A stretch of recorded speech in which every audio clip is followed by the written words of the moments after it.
नमस्कार, मैं हूं सौरभ शर्मा। दिल्ली से 84 किलोमीटर दूर मेवात आज शांत रहा।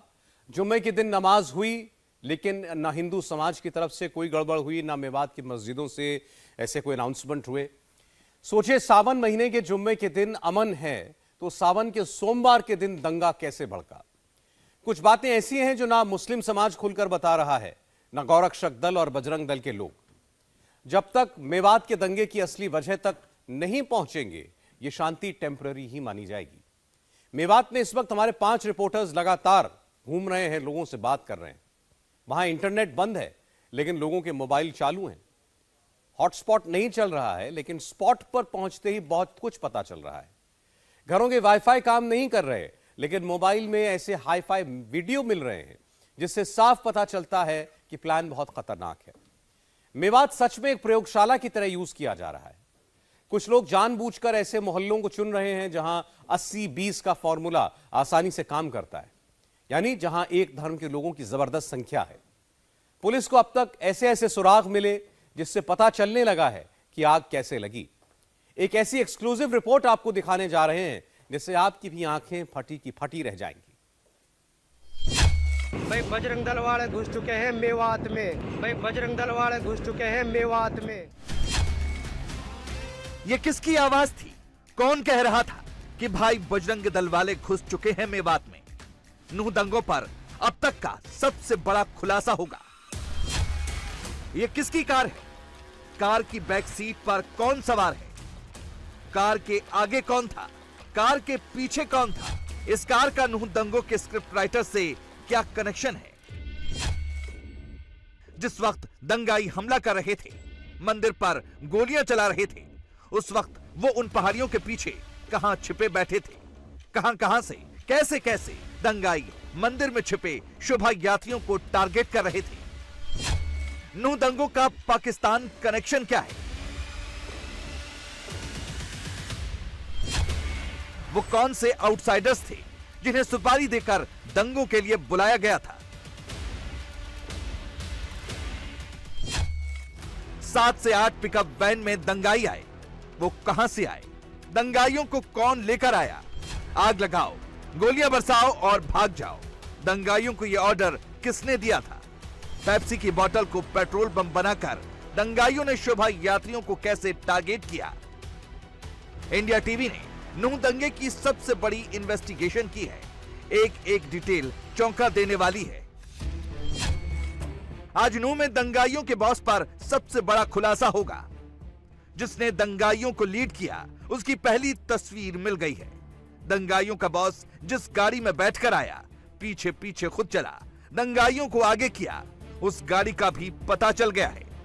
जिस शख्स ने नल्हल शिव मंदिर की ओर जाने वाली बस का वीडियो बनाया, उसका नाम पता भी पुलिस को मिल चुका है। दंगाइयों ने पहाड़ों में जिन पत्थरों के पीछे छिपकर मंदिर पर गोलियां बरसाई, वो स्पॉट भी कैमरे पर रिकॉर्ड हो गया है। दंगाई गोली चलाकर शोभा यात्रियों की हत्या कर कहां भागे, कहां जाकर छिपे, कहां हथियार छिपाया, आज सबका सच सामने आएगा। इंडिया टीवी के रिपोर्टर्स आज दंगाइयों के छिपने वाली जगह से एक एक डिटेल आपको बताएंगे। हमले की पूरी क्रोनोलॉजी समझाएंगे। जिन पहाड़ों के पीछे छिपकर दंगाइयों ने दनादन गोली बरसाई, वहां हमारे रिपोर्टर ने क्या देखा? जो पूरा अरावली की पहाड़ियां हैं, इनकी तरफ हम लोग जा रहे हैं, क्योंकि बताया जाता है कि अभी भी काफी संख्या में लोग जो है वो इन पहाड़ियों पे छुपे हुए हैं, हथियार उनके पास है। दंगाई जिन जिन चौकों पर इकट्ठा हुए, जहां जहां गाड़ियां फूंकी, लोगों को मारा पीटा, पेट्रोल बम से हमला किया, उन सारे स्पॉट्स पर पूरा सीक्वेंस ऑफ इवेंट क्या था? ये वो लोग हैं जिनको गिरफ्तार किया गया है और अब कोर्ट ले जाया जा रहा है। ये कहा गया लोगों से कि जब ये शोभा यात्रा मेवात में पहुंचे तो किसी भी हाल में इस शोभा यात्रा पर हमला करना है। मैं इस वक्त सोहना में मौजूद हूं और यहीं पर जब हमने देखा कि नूह में दंगा हुआ था, उस वक्त सोहना में भी शाम के वक्त यहां पर हिंसा हुई थी। इसी सड़क पर दंगाइयों की ट्रैकिंग कैसे हो रही है, कहां कहां हो रही है, हर सवाल का जवाब आपको देंगे। सबसे पहले दंगे का ट्रिगर पॉइंट आपको बताते हैं, और वो है सोशल मीडिया। सोशल मीडिया पर लोगों को भड़काने वाली स्क्रिप्ट कैसे लिखी गई। हरियाणा पुलिस ने जो एफआईआर दर्ज की है उसमें आप शाहिद नाम पढ़ सकते हैं और उन नाम के नीचे फेसबुक के 5 यूआरएल हाइपरलिंक्स अटैच किए हुए हैं। 31 जुलाई को दंगे के आरोपी शाहिद ने अपने फेसबुक अकाउंट पर दंगा फैलाने के मकसद से 5 भड़काऊ पोस्ट किए। जब हमने इस लिंक को ढूंढने की कोशिश की तो वो नहीं मिले, क्योंकि उसने वो डिलीट कर दिए। मगर ये शख्स आज भी दंगा फैलाने के मकसद से आपत्तिजनक वीडियो पोस्ट कर रहा है। शायर गुरु घंटाल नाम के एक और शख्स को दंगे का आरोपी बताया गया है। इस पर 2 भड़काऊ पोस्ट शेयर करने का आरोप है। ये इस शख्स का पहला पोस्ट है जिसमें इसने लिखा था, मोनू मानेसर आज मेवात आ रहा है, मस्त वेलकम गैस सिलेंडरों से करें, ज्यादा से ज्यादा शेयर करें। इस वक्त भी शायर गुरु घंटाल की फेसबुक प्रोफाइल पर यह वीडियो मौजूद है। एक बार गौर से सुनिए वीडियो में क्या कहा गया था। ठीक है ना, और आज तो ऐसे उड़ाएंगे तो तेरी जिंदगी में लाश आ जाए गारंटी। ये सिलेंडर धरा है, सरकार भी सुन लिया भाई, रोड पे ठीक है ना। और सैकुल भाई को इंसाफ मिलना चाहिए। बस सरकार होश माजा, और नासिर जुनैद को भी हमने इंसाफ चाहिए, ठीक है ना। अब इसी शायर गुरु घंटाल का दूसरा पोस्ट देखिए जिसमें इसने लिखा था कि मेवात में भाईचारा खत्म करने वाला गैंग मानेसर से मेवात के लिए निकल पड़ा है, जल्दी से शेयर करो। इस स्क्रीनशॉट में आप शोभा यात्रियों की गाड़ियां जाते हुए भी देख सकते हैं। इसका फेसबुक प्रोफाइल खंगालने पर हमें वो शेयर किया गया वीडियो भी मिल गया। अब आप गौर से सुनिए इस वीडियो में पीछे से क्या कमेंट्री हो रही थी। बिट्टू बजरंगी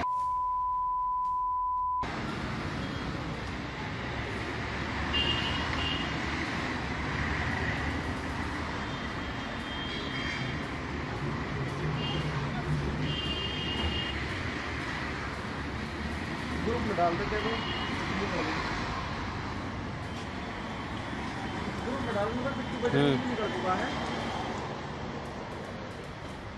ओ बस आ रही है भर के नहीं।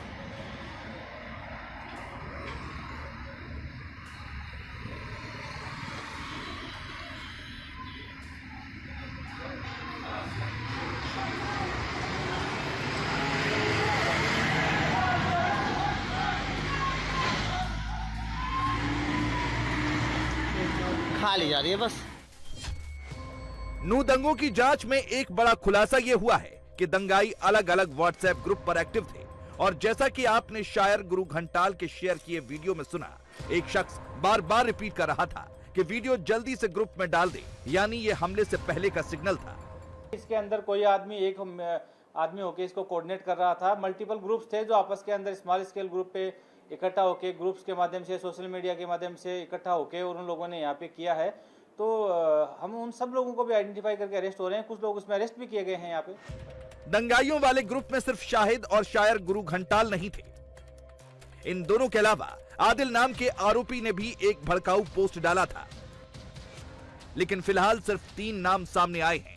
सोशल मीडिया वाले ऐसे दंगाइयों की लिस्ट लंबी है जिन्हें पुलिस ढूंढ रही है। करीब 2500 ऐसे वीडियोज हैं जिन्हें सर्विलांस पर डाला गया है। ऐसे ही वीडियोज में से एक है इस शख्स का वीडियो। इसका नाम क्या है फिलहाल नहीं पता, लेकिन फेसबुक पर इसका धमकाने वाला और भड़काने वाला वीडियो 31 जुलाई को तेजी से फैला था। तब इसने मोनू मानेसर को चैलेंज दिया था, मरने मारने वाली बातें कही थी। मगर दंगों के बाद जैसे ही पुलिस ने धरपकड़ शुरू की, इसकी सिट्टी पिट्टी गुम हो गई और अब ये भाईचारे का पैगाम देता घूम रहा है। तो सुना है कि मोनू दोबारा मेवात मारो, बताओ मोनू आपके तेरे सिस्टम में हो, और ना तो तुम्हें दम है ना कल आई जवा में काई में नूह में, अगर तू तो। और भाई मेवातियों एक चीज कह रहा हूं, अभी तो नासिर जुनैद की आग ठंडी ना हुई, सैकुल मार दियो गयो, बाकी भी आग ठंडी ना हुई, फिर यू आ रहा भाई अब। और मोनू जद ने मेमन का हत्या लग को तेरे बखेड़े हला देंगे सट्टे। जब भाइयों एक जरूरी बात, जरूरी बात यूँ है, जब वीडियो ज्यादा से ज्यादा वायरल करियो, जहां भी नेट चल रहा है, असलान तो नुहल का में नेट बंद है भाई। नूह एरिया में जितने भी गांव है सारे सावधान होकर है भाई। पुलिस की रेड पड़ रही है और कुछ ज्यादा ही माहौल खराब है भाई। तो बहुत ज्यादा दिक्कत आई पड़ी है और ये दिक्कत जो आई है भाई, ठीक है तमने लड़ाई झगड़ा कर दो, दंगा फिसाद हो मान ले, हाथ जोड़े की बात है भाइयों कि नूह हल्का के जो आदमी है, जो गांव है, वह थोड़े सतर्क हो जा। बहुत ज्यादा बालक भी उठाए जा रहे हैं, माहौल बहुत ज्यादा खराब है और सबसे ज्यादा हालात जो खराब है फिलहाल नूह के हैं, सोना के हैं, सब ज्यादा हालात खराब है भाई फिलहाल वडल। और जितने भी तहारे गांव में हिंदू भाई है, काहे से कोई जिदा बहसी मत करो, अपने भाईचारा हमारे सदा मदद कायम रहेगा। सोशल मीडिया पर इस वक्त भी ऐसे दंगाई मौजूद हैं जो जहर फैला रहे हैं। मसलन शाहिद आलम के शब्द पढ़िए, ये लिख रहा है किल एवरी पंडित इन टेंपल। इसका दूसरा पोस्ट पढ़िए, ये सिविल वॉर की बात कर रहा है, शरिया कानून के मुताबिक बदला मांग रहा है, एन आई फॉर एन आई की बात कह रहा है। ट्वीट नंबर 3 पढ़िए, ये कह रहा है कि भारत के 35 करोड़ मुसलमान मरने के लिए रेडी हैं, अब सिविल वॉर होगा, पानीपत की चौथी लड़ाई होगी। और अपने आखिरी पोस्ट में यह शख्स लिखता है कि आर्मी और पुलिस भी कुछ नहीं कर पाएगी, ये हिंदुओं का नामो निशान मिटा देगा। हेट स्पीच की वजह से फिलहाल शाहिद आलम का अकाउंट सस्पेंड हो चुका है, लेकिन इसको पकड़ना जरूरी है, पुलिस पीछे लग चुकी है। सोशल मीडिया एक बहुत बड़ा चैलेंज है, क्योंकि जैसे वहाँ पर शायर गुरु घंटाल, आदिल और बहुत सारे ऐसे वीडियोस हैं, कुल मिला के 2300 के लगभग। उनकी क्या सिचुएशन है, क्या उसको मॉनिटर कर रहे हैं, अरेस्ट कर रहे हैं? टेक्निकल टीम से मॉनिटर कर रहे हैं और जो भी हेट स्पीच की कैटेगरी मीडिया का कोई भी आता है उस पर एफआईआर करके कार्रवाई भी की जाए। अब आपको उस लोकेशन पर लेकर चलते हैं जहां दंगाइयों ने सबसे ज्यादा तांडव मचाया, नॉनस्टॉप गोलियां चलाई, और वो लोकेशन है नलहड़ शिव मंदिर। शोभा यात्री जान बचाने के लिए मंदिर में छिपे थे, तस्वीरें आपने देखी। दंगाइयों ने दनादन फायरिंग की, आपने ये भी देखा, लेकिन पहाड़ों तक दंगाई पहुंचे कैसे, उन्हें किसने इंफॉर्मेशन दी, ये हम आपको बताते हैं। फेसबुक पर अलग अलग प्रोफाइल खंगालते वक्त हमें अरबाज खान नाम के शख्स का हैंडल मिला। 31 अगस्त को इसी ने अपनी प्रोफाइल पर नलहड़ शिव मंदिर के पास का वीडियो शेयर किया था, जिसमें एक शख्स बाइक के पीछे बैठकर शोभा यात्रियों की बस का पीछा कर रहा था। स्क्रीनशॉट आपके सामने है।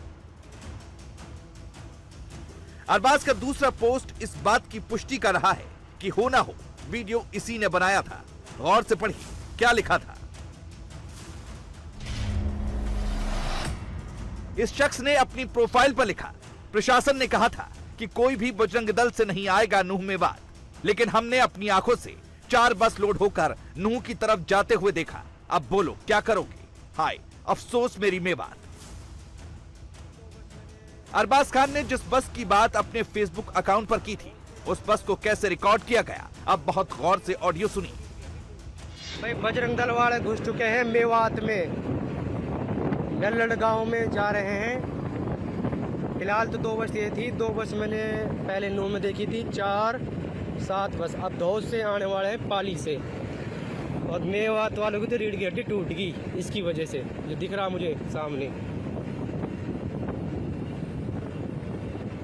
और नलहड़ के लिए जा रहे हैं। हो ना हो ये वीडियो भी दंगाइयों के व्हाट्सएप ग्रुप तक पहुंचा।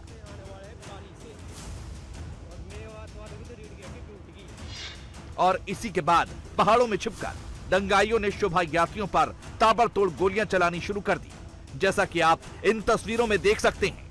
दंगाई पहाड़ में छिपकर कैसे अटैक कर रहे थे। इंडिया टीवी की टीम एग्जैक्ट उसी लोकेशन पर, उसी स्पॉट पर पहुंची जहां छिपकर दंगाई हमला कर रहे थे। India TV reporter Atul Bhatia ने वहां क्या देखा, आप भी गौर से देखिए। पहाड़ियों से नलहेड़ मंदिर की तरफ किन लोगों ने फायरिंग की थी, इसकी तफ्तीश इंडिया टीवी कर रहा है।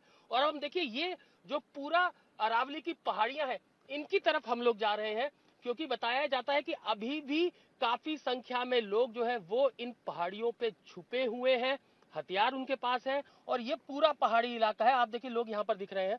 और ये पूरा जो इलाका है ये नल्हेड़ महादेव मंदिर को चारों तरफ से घेरा हुआ है इन पहाड़ियों ने। और आप देखिए पूरा ये उबड़ खाबड़ रास्ता है, और ये जो पूरी आप देखिए यहाँ से ये पहाड़ियां शुरू होती हैं। जो गडरिये हैं जो यहाँ पर बकरियां चराते हैं, उनका ये कहना है कि आज भी काफी खाना पहाड़ों के ऊपर गया है, अभी भी लोग वहां पर मौजूद हैं, हथियार उनके पास है। उनसे बात करेंगे, क्योंकि ये वो लोग हैं जो डेली यहाँ पर बकरियां चराने के लिए पहुंचते हैं। और ये देखिए, सुनिएगा भाई साहब एक मिनट जरा, आज क्या नाम है आपका? हुक्म है जी। क्या नाम है? हुक्म। हुक्म? हाँ जी। तो आप यहाँ क्या काम करते हैं? बकरियां चराते हैं आप? हाँ, बकरी चराते हैं जी। तो आपको दिखे यहाँ पे लोग अभी भी? हाँ, अभी हमने मतलब मिले हैं जी। यहाँ मिले जी आप, हमने फिर यहाँ के सीधे गए हुए ऊपर। जो उस दिन मंदिर पे लोग फायरिंग कर रहे थे सोमवार को, क्या इन्हीं में से ही वही लोग हैं ये? हाँ, ये मतलब ये इधर से आ रहे हैं ना भाग भाग के। जो फायरिंग करें हुए तो इधर के हैं जी, चूहरपुर गांव के। अच्छा। वो तो मतलब वहाँ से नुकनी आ जाते हैं। तो हथियार होते हैं इन लोगों के ऊपर? पास उनके पास हथियार रहते हैं जी। कितने हथियार हैं इनके पास? उनके पास ही मतलब जो है रिवाल्वर हैं, बंदूक हैं, राइफल हैं। वो ये देखने की कोशिश कर रहे हैं, ये ढूंढने की कोशिश कर रहे हैं कि जिन लोगों ने मंदिर के ऊपर फायरिंग की थी, क्या वो लोग अभी भी पहाड़ी के ऊपर हैं। और जैसे कि सोमपाल हमारी लगातार मदद कर रहे हैं, जो कि यहाँ पर बकरियां चराते हैं, इनका कहना है कि 4 लोगों को आज भी देखा गया है, खाना उनके लिए गया है। सोमपाल जी, अभी कितना और ऊपर है ये पूरा? एक फर्लांग है। एक फर्लांग ऊपर चढ़ना पड़ेगा। काफी ऊपर आप ले आए हैं? हाँ, ऊपर ले आए हैं, बाकी एक फर्लांग चढ़ना पड़ेगा, हम ज्यादा नहीं। लेकिन आप तो बता रहे थे यहाँ पे तेंदुए भी हैं, अजगर भी हैं। तेंदुआ हम 4 तो हमारे आस पास ही रहते हैं, 4 तो। ये सबको पता, हमें पता, सबको पता, हम देखते हैं रात दिन। अच्छा, हमारे ही आसपास है 4 तेंदुए? हाँ, हम देखते हैं रात दिन। और देखिए बड़ी खतरनाक ये पहाड़ियां हैं, काफी चढ़ाई है इन पहाड़ियों पे, और हम लगभग यहाँ पे 8 से 10 किलोमीटर ऊपर चढ़ चुके हैं, और लगातार ये खड़ी चढ़ाई है। अब देखिए हम कैसे इन पहाड़ों के ऊपर चढ़ रहे हैं, और आप सोचिए कि कैसे ये लोग इन पहाड़ों के ऊपर रहते होंगे। नीचे से इनके लिए खाना बन के जाता है, और ये वही लोग हैं जो लगातार फायरिंग मंदिर की तरफ कर रहे हैं। हमें बताया गया कि सुबह भी यहाँ से काफी खाना जो है वो ऊपर पहुंचा है। हाँ, बिल्कुल गया है जनाब, काफी सारी रोटियां, वो सब्जी वगैरह यहीं से चढ़ते हैं, क्योंकि नीचे के गांव से हैं ये, तो इसी गांव से इनको रोटी वगैरह दिन में पहुंचा देते हैं। तो आप ये कह रहे हैं कि ये वही दंगाई हैं जिन्होंने मंदिर की तरफ फायरिंग की थी, जिन्होंने यहाँ पे जो पथराव किया था, उसके बाद अब इनको पुलिस ढूंढ रही है, और ये लोग पहाड़ों पर छुप गए। ये अपनी जान छुपा कर पहाड़ों पे छुपे हुए हैं, बिल्कुल यही बात है। तो हमने देखा पुलिस जो है वो ड्रोन कैमरों से लगातार पहाड़ों को देख रही है, कोशिश कर रही है इनको पकड़ा जाए। क्या इस तरफ से भी पुलिस गाँव से निकली है पहाड़ों की तरफ? ना, नहीं निकली जी, यहाँ से नहीं निकली, लेकिन ड्रोन कैमरों से चेक किया जा रहा है। ड्रोन कैमरों से सुना है मैंने भी, चेक किया जा रहा है, देखा नहीं है मैंने, सुना है। तो हथियार इन लोगों के पास होते हैं भाई? उस दिन तो पता नहीं कहाँ से इनके लोग, अब वीडियो बनी हुई है, काफी इनने कट्टे वगैरह चलाई, 47 वगैरह भी इनकी आवाज आई है, उस वीडियो में आवाज दिखाई दे रही है, इन्होंने वो भी चलाई है। पता नहीं इन लोगों के पास कहाँ से ये हथियार आ रहे हैं। तो है ये वही लोग जो इस पूरे दंगे में शामिल? जी जी, नहीं तो पहाड़ के ऊपर चढ़ने का क्या मतलब था जी। दंगाइयों ने पहाड़ से लेकर सड़क तक तांडव किया, और अब जो डिटेल आ रही है वो तो और ज्यादा चौंकाने वाली है। रिपोर्ट्स के मुताबिक एक सफेद रंग की कार जिसका नंबर PB31W4831 है, वो दंगाइयों की भीड़ को लीड कर रही थी। भीड़ पीछे से धार्मिक नारे लगा रही थी, और कार में मौजूद शख्स बार बार उन्हें गाइड कर रहा था। छानबीन में पता चला कि वीडियो में नजर आ रही जगह दिल्ली अलवर हाईवे है, जो नूह शहर के बीच से गुजरता है। वहीं पर 300 से ज्यादा दंगाई जमा हुए थे, और दंगाइयों को जमा करने वाले शख्स का नाम है हैदर अली। तस्वीर में आप जिस कार को देख रहे हैं, वो कार पहले किसी निर्मल सिंह की थी, जिसने एक एक्सीडेंट के बाद अपनी कार कंपनी को वापस दे दी थी, और कंपनी ने ये कार स्क्रैप कर दी, जिसे स्क्रैप व्यापारी से हैदर अली ने खरीदा। मतलब कार हैदर अली के पास ही थी। तफ्तीश के दौरान इंडिया टीवी संवाददाता मनीष प्रसाद को एक और चौंकाने वाली बात पता चली। दंगाइयों ने हमले के लिए एक लोकेशन से दूसरे लोकेशन पर जाने के लिए जिन बाइक्स का इस्तेमाल किया था, वो बाइक्स भी चुराई हुई थी, और उनकी संख्या भी 10 या 20 नहीं, सैकड़ों में थी। नल्हर मंदिर की तरफ जाने वाला ये रास्ता है, और यहाँ पर बाइक कंपनी का एक वेयर हाउस है, और यहाँ पर करीबन 500 से ज़्यादा बाइकें उस दौरान मौजूद थी, लेकिन कुल मिला के 150 से 200 बाइक्स को लूट लिया गया। यहाँ पर लोग आए, उन्होंने उपद्रव मचाया, तोड़फोड़ की और फिर उसके बाद यहाँ पर जो बाइकें हैं उसे लेकर वो जाने लगे। पुलिस को इस बात का भी अंदेशा है कि जब उपद्रव मचा तो उस दौरान इन्हीं बाइकों का इस्तेमाल किया गया, जिसमें और बाइकें भी थी जिनके नंबर प्लेट्स को हटा दिया गया था। उसमें से कई चोरी की बाइक्स हो सकती हैं, इसकी संभावनाएं थी।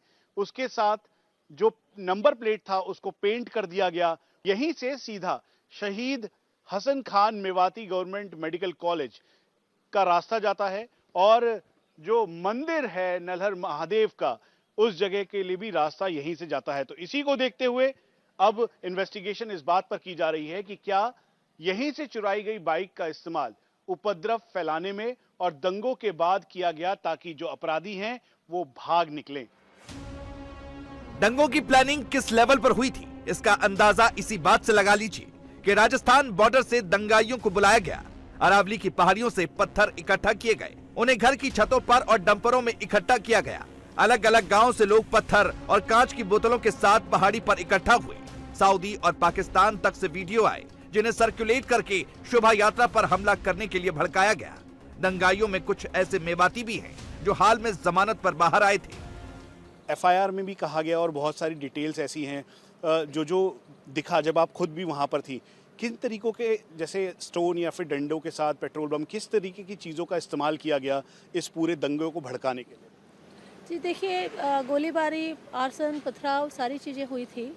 अब हर एक घटना स्थल पे अपनी अपनी परिस्थितियाँ थी, वो सभी एक एफआईआर का हिस्सा है और उसके आधार पर ही आगे हम कार्रवाई कर रहे हैं। क्रेट के अंदर पत्थर, बॉटल्स रख के लाया गया था, पेट्रोल बम का भी इस्तेमाल किया गया। जी, ये सारी चीज़ें जो है ऑलरेडी एफआईआर में जहाँ पे जो भी वस्तु या जिस तरीके से भी एक अराजकता फैलाई गई, वो सभी चीज़ें एफआईआर में हिस्सा है। और हाँ, ये चीज़ें पेट्रोल बम भी हुआ है, फायरिंग भी हुई है, पथराव भी हुआ है, तो सब चीज़ हुई है।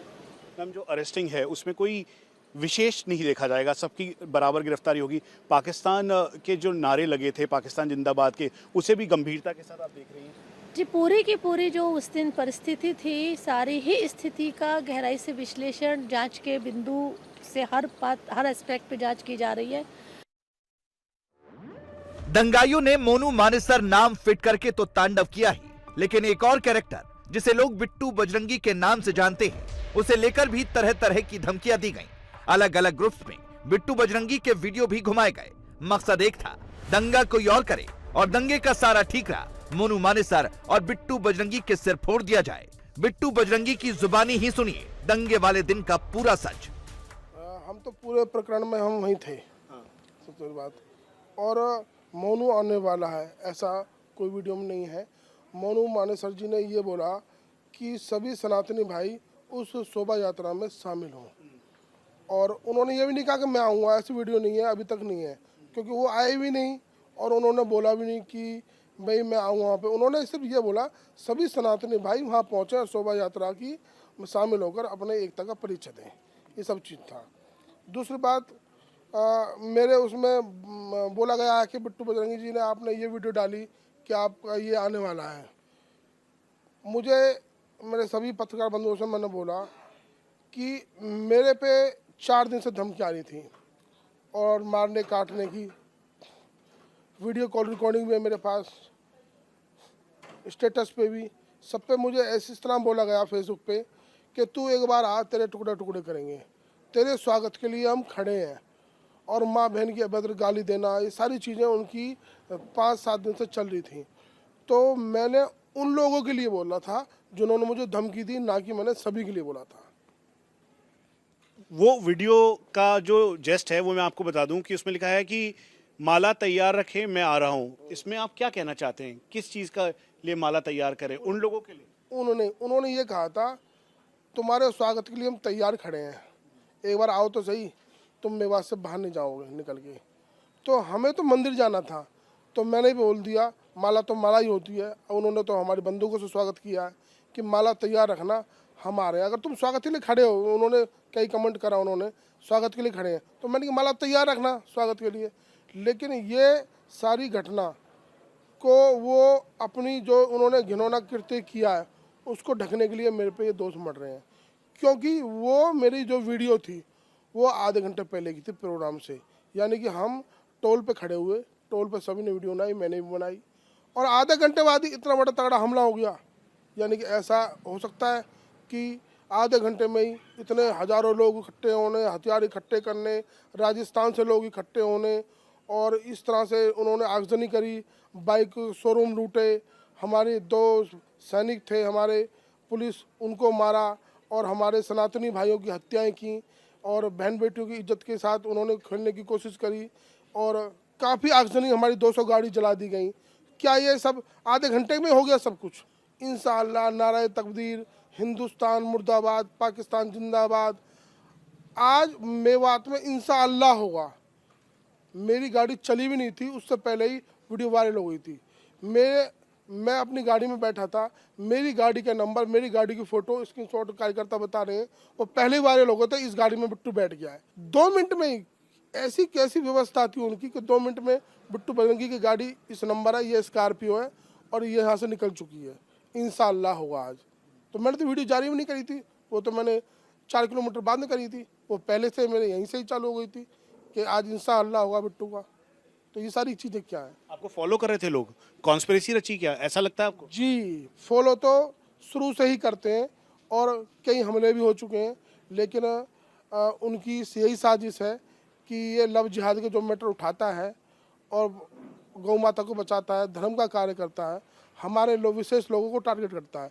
विशेष लोगों को मैं उनको टारगेट करता हूँ जो गलत काम करते हैं। दंगा किसने किया, सबने देखा। दंगाई कौन थे, सबको पता है। मंदिर पर गोलियां किसने चलाई, हर कोई जानता है। लेकिन तुष्टीकरण की राजनीति करने वाले इसमें भी दंगाइयों को डिफेंड करने के लिए एड़ी चोटी का जोर लगा रहे हैं। क्या कह रहे हैं ये समाजवादी पार्टी के सांसद को सुनेंगे तो समझ जाएंगे।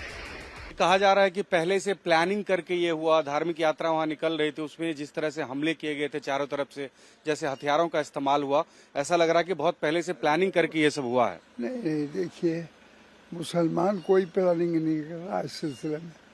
मुसलमान छेड़छाड़ की या मारपीट की या कोई इस तरीके से हमले करने का मुसलमान ना कोई इसका प्लानिंग है, ना कोई इरादा है उसका। लोग अब ये मांग करने लगे हैं कि उत्तर प्रदेश में जिस हिसाब से दंगाइयों के ऊपर में कार्रवाई होती है, बुलडोजर चलता है, उसी हिसाब से होना चाहिए।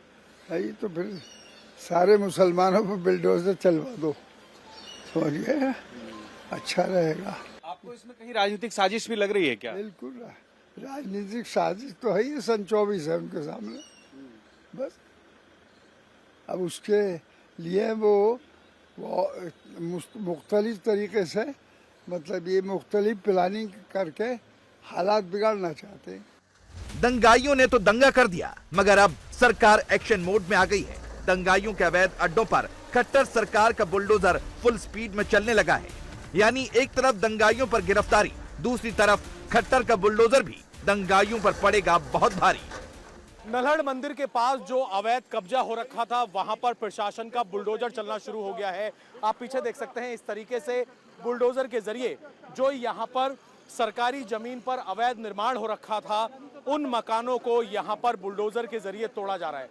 आगे देख सकते हैं आप, दूसरा बुलडोजर वहां पर भी कार्रवाई कर रहा है, और यहां पर कई घर जो हैं वो यहां पर अवैध तरीके से बनाए गए थे, और इस बात की भी पूरी तरीके से आशंका पुलिस प्रशासन कर रहा है कि नल्हड़ मंदिर के पास जो पहाड़ियां यहां पर बनी हुई थी, उन पहाड़ियों के ऊपर से जो हमला किया गया, जो यहां पर शोभा यात्रा में लोग शामिल होने आए थे, ये घर उन्हीं दंगाइयों के हो सकते हैं। और यही वजह है, अगर मैं आपको गिनती करके दिखाऊं, बुलडोजर नंबर 1 सामने, आप देखेंगे बुलडोजर नंबर 2 जो कार्रवाई कर रहा है, और ये मेरे सबसे दाहिने तरफ बुलडोजर नंबर 3 बुलडोजर इस वक्त प्रशासन के यहाँ पर काम कर रहे हैं। जो ये पहाड़ियाँ हैं, ये पहाड़ियाँ बिल्कुल ऊपर तक पहाड़ियाँ हैं। पहाड़ियों से ही नल्हड़ मंदिर के अंदर जो लोग फंसे हुए थे, उन्हें टारगेट करके, मंदिर को टारगेट करके फायर किया गया था। और पीछे आप देखिए, आईटीबीपी की फोर्स जो है, यहाँ पर बड़ी संख्या में यहाँ पर फोर्स को डिप्लॉय किया गया है।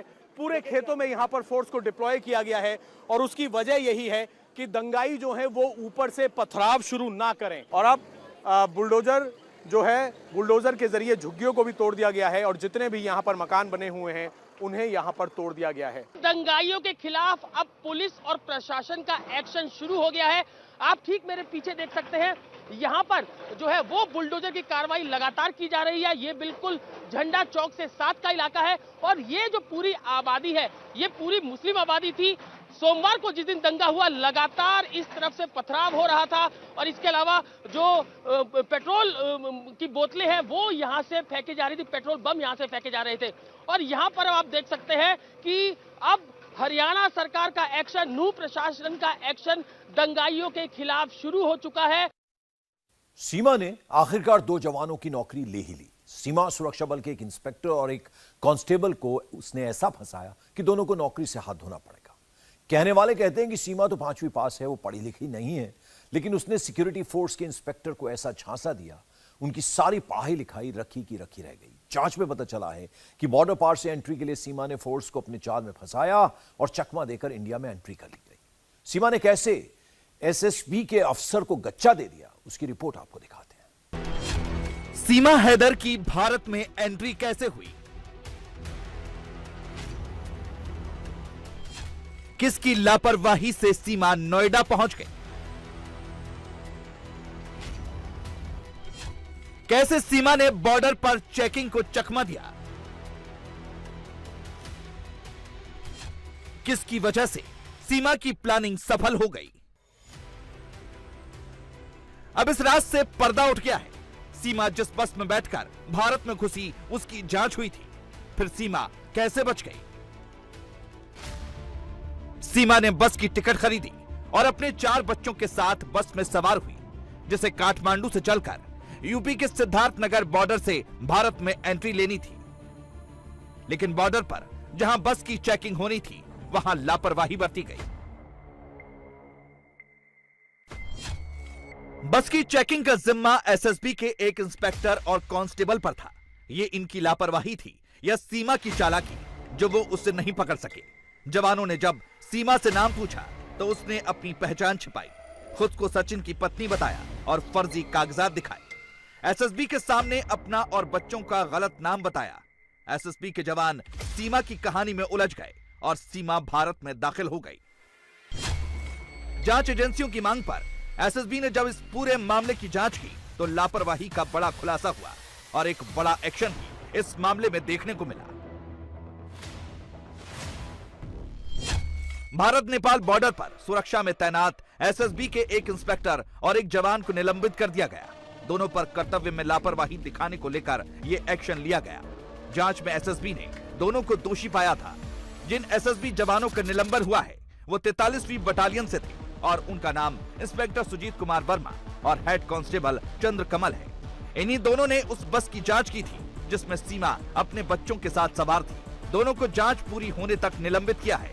उनके खिलाफ पूर्ण अदालती जांच प्रक्रिया शुरू की जाएगी। इसके अलावा अन्य पहलुओं पर भी जांच की जाएगी। सीमा हैदर के भारत में घुसने और एसएसबी जवानों की लापरवाही से एसएसबी की काफी किरकिरी हुई है। पहले आपको ये बताते हैं कि आखिर एसएसबी का काम क्या है। सशस्त्र सीमा बल भारत का एक अर्धसैनिक बल है जिस पर 1751 किलोमीटर लंबी भारत नेपाल सीमा की सुरक्षा की जिम्मेदारी है। इस सीमा से हथियारों, गोला बारूद की तस्करी और देश विरोधी तत्वों की अवैध रूप से भारत में आवाजाही का खतरा रहता है। इसलिए नेपाल से भारत आने वाले वाहनों की एसएसबी जांच करती है। एसएसबी के इंस्पेक्टर और जवान पर एक्शन तो ले लिया गया, लेकिन सवाल है कि आखिर सीमा की प्लानिंग कितनी पक्की थी कि एसएसबी के जवान तक उसकी सच्चाई का पता नहीं लगा सके। अब आपको वो बयान सुनवाते हैं जो उसने भारत पहुंचने के बाद दिया था। इनकी लाला इन्होंने छुट्टी ना दी तो ये यहीं पर रहे। यहाँ पे एक चारपाइयाँ, खाने पीने का सामान ये सब लेते रहे यहाँ पे ना। जैसे मैं वहाँ से निकली ना तो ये ले रहे थे और मैंने मना कर दिया जो होगा। पहले इन्होंने कहा गाड़ी वाले से हमने बात करी थी कि गाड़ी वाले ने कहा हाँ मैं तुम्हें बॉर्डर क्रॉस करा दूंगा, कोई दिक्कत नहीं है। इन्होंने कहा मेरी पत्नी है वहाँ पे, उसका आधार कार्ड खो गया है तो कह रहे मैं क्रॉस करा दूंगा, कोई दिक्कत नहीं, गाड़ी वाले ने कहा। फिर जब मुझे सबने कहा ना कि यहाँ से बस जा रही है, वो बहुत अच्छी बस है, तुम आराम से चली जाओगे, बच्चे छोटे हैं, तो उन्होंने उस वैन ने मुझे वहीं पे बस स्टॉप पे ही छोड़ा पोखरा में। तो मैंने वहीं से बस पकड़ ली 15,000 नेपाली में। वहाँ से आप कैसे दिल्ली यहाँ तक कैसे पहुँचे? ग्रेटर नोएडा तक 6 बजे हम बस से वहाँ रात को वहीं लेट गए, हम लोग सो गए। फिर सुबह 12 की सुबह 6 बजे मैं वहीं से निकली, 13 की तकरीबन 1-2 बजे यहाँ पहुँचे। ये रास्ते में मेरे लिए खड़े हुए थे, गाड़ी पे जो गाड़ी वाला है ना उसके नंबर से हमारी बात हो रही थी कि मैं तुम कहाँ, मैं यहाँ हूँ, तुम यहाँ हो, ये बात हो रही थी हमारी। मेरा तो सिम ही नहीं था इंडियन, मेरा फ़ोन तो बंद ही हो गया, मतलब काम का ही नहीं था। पाकिस्तान में बैठे बैठे ही सीमा ने पूरी प्लानिंग कर ली थी। उसे पहले से पता था कि भारत में सीधे सीधे एंट्री मुश्किल है, इसलिए शारजाह और नेपाल के जरिए भारत में घुसने का प्लान था। शारजाह और नेपाल तो आसान था क्योंकि उसके पास वहां के डॉक्यूमेंट्स थे, लेकिन दिक्कत भारत में घुसने की थी।